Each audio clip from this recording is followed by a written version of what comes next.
The announcement of Star Wars Squadrons came with motive clearly trying to shift perspective of modern Star Wars games. All previous modern games had been huge, full-priced blockbuster games filled with action and excitement, meaning to appeal to as wide a base as possible. The multiplayer games were supported beyond their release dates with big content drops, and the single-player game was set to emulate recently popular intentional combat-focused games that had proven themselves successful. So, this time, with the new game, motive needed to shift perspective to prepare expectations. Squadrons was going to be a lower-priced experience, intended for a smaller audience and, in line with an old-school philosophy, be complete on release, meaning no live service support.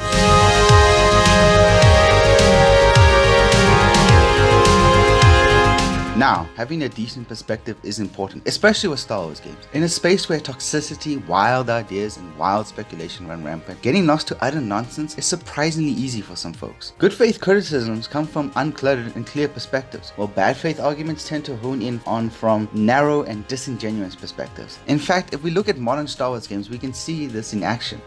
2015's Battlefront was rightly criticized for its expensive season pass. It was the most the mainstream pass had ever been, but that led to this really weird time warp perspective of what the game should have been. Essentially, this perspective would require you to believe that all future, and undecided by the way, content should already be in the game, and thus, based on that perspective, the game was suddenly wildly incomplete. This was by far the loudest criticism, and what basically followed the game around for the longest time. Ironically enough, the actual criticisms of the game were relatively benign in comparison, which led to this huge disconnect in terms of the perceived quality of the game and the toxic reputation bad faith actors managed to somehow stick it with.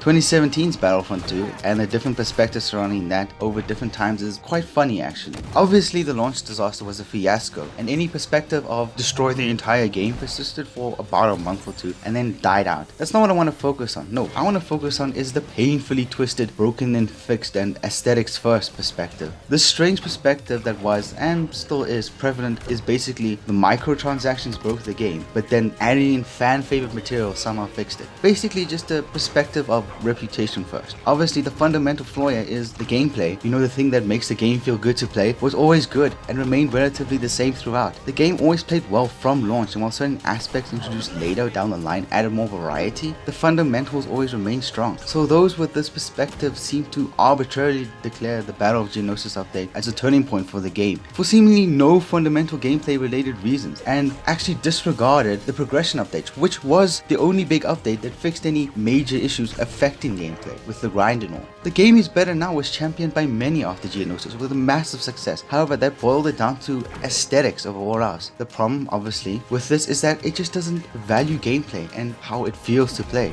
Like what good is your favorite Jedi being in the game if they play exactly the same as every other character does? Now, I would be excited for Qui-Gon only if the DICE Hero team got to design him. They are creative enough and have a fundamental understanding of how their game plays that amazingly creative things would be possible. If the majority of the Battlefront fans with this perspective I just discussed got the role instead, he would be a clunky, unplayable disaster that fans would eat up for about a month before eventually souring on him. I truly believe this weird perspective, thankfully only somewhat, hampered DICE a smidge in creating content for Battlefront 2. Thankfully, Fallen Order fitted a mold pretty well, a mold of action, adventure, and storytelling game. And because of this, no real controversies and thus some warped perspectives we can really see in this community emerged. There were a few story-heavy or gameplay-heavy perspectives present, but they were the minority. And even through those perspectives, opposing views were present on both sides to balance them out. It was still strange seeing a game that was clearly focused on both aspects somewhat equally, being analyzed through the lens of just one. But at that point, you're just setting yourself up for disappointment, and that's why it's more important to keep a solid perspective.